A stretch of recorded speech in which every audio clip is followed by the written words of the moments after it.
ভারতের আহমেদাবাদে বিমান দুর্ঘটনা। অলৌকিকভাবে বেঁচে গেলেন এক যাত্রী। ২৪১ জন নিহত। ভারতের গুজরাট রাজ্যের আহমেদাবাদে বৃহস্পতিবার এক ভয়াবহ বিমান দুর্ঘটনায় প্রাণ হারিয়েছেন ২৪১ জন যাত্রী। মাত্র একজন যাত্রী অলৌকিকভাবে বেঁচে গেছেন।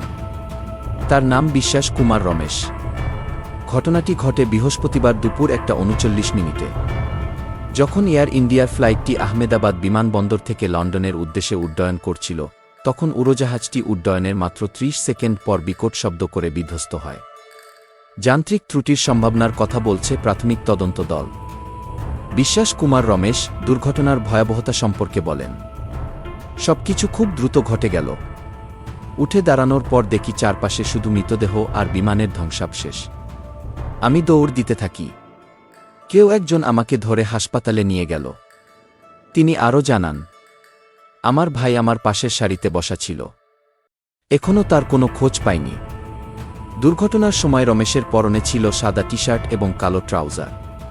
তার গায়ে ও মুখে রয়েছে আঘাতের চিহ্ন ও রক্তের দাগ।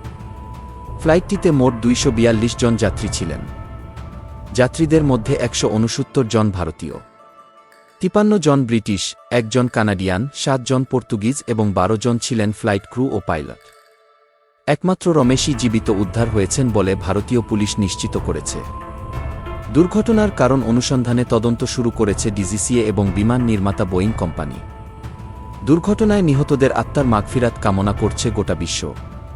আর এ ধরনের খবর পেতে নেক্সটজেন নিউজ চ্যানেলটি সাবস্ক্রাইব করতে ভুলবেন না।